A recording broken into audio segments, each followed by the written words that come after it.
Hey there, Goblin Horde. I am the Goblin King, and today's video is about the outright vile censorship of one of my favorite movies, and one of the greatest comic book movies of all time. That's right, today I'm talking about the original Sam Raimi Tobey Maguire Spider-Man from back in 2002.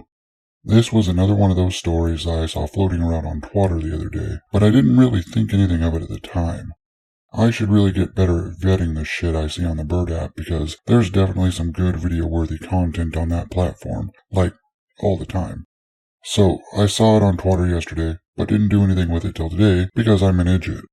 As you can see, Bounding Into Comics actually covered this story a few days ago, on Sunday, which is probably why I didn't notice it then, because I don't look at news stuff over the weekend. I need a couple days to revitalize my brain after all the stupid I wade through on a daily basis. I also totally didn't steal the idea from Ryan Kennel or anything. We're not affiliated, just so we're clear. For real though, nobody from the bigger side of the YouTube sphere knows me from Adam. I'm just a wee goblin in a land of frost giants, hoping to get an upgrade.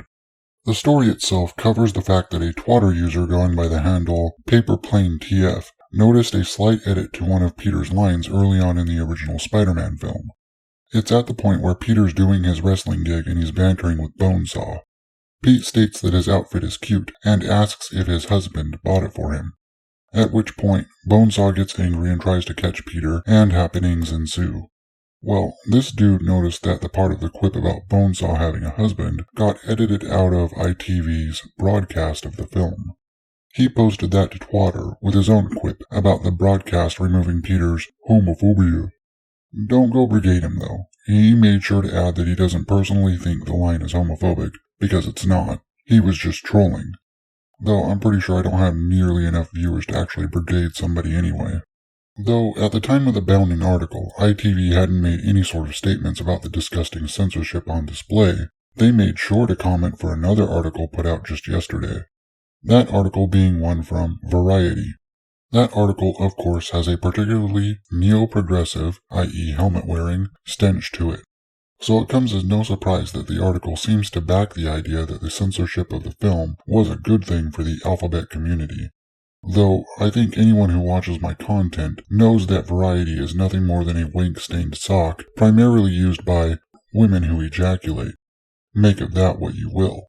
It also should come as no real surprise to anyone that a television company from the woke kingdom formerly known as the UK would actually deign to give a quote to the female cockstain that is Variety. Quote, "We carefully consider the suitability of content we broadcast and appropriateness of language used to ensure that it meets audience expectations, especially when intended for family viewing," ITV said in a statement to Variety. The actual statement from ITV really just reads as the normal non-answers that you get from organizations like that.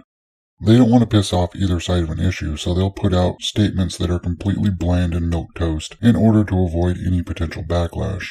What these fuckers have failed to realize is that people actually see through this bullshit anymore. Sam Raimi's Spider-Man films have been appropriate for families for the last 20-odd years, since the films came out. I was around 19 when the film came out back in 2002, and I remember, pretty clearly, the reaction the theater audience had when Tobey Maguire delivered that quip. There was laughter. It wasn't just those slight chuckles either that you get when a joke is funny but you're not sure if you should laugh or not. Nah. This was full-on laughter because the quip was funny. Did it maybe have a slight edge to it that might be aimed at a more adult audience?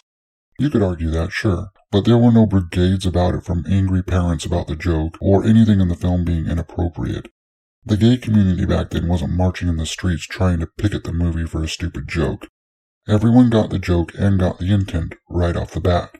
So this nothing of an answer about families and appropriateness comes off as completely and utterly fucking disingenuous, if not a bald-faced lie.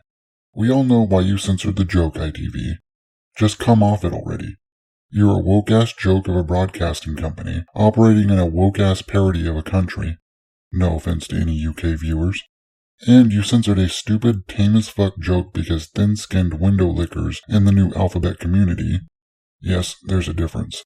These fuckos aren't the gay community. The gay community from back in the day used to be able to take a joke because they were adults. got their collective panties in a bunch and haven't been able to wash the sand out of their collective vagina in at least a decade, and you didn't want to hurt their precious feelers. Just say it, ITV. Just say you bent the knee and catered to woke retardation and actively censored a perfectly acceptable family film.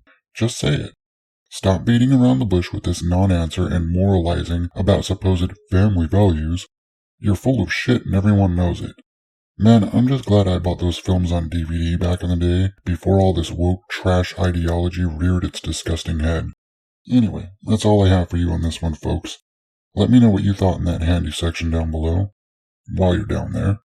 Yeah, another nutless jibe.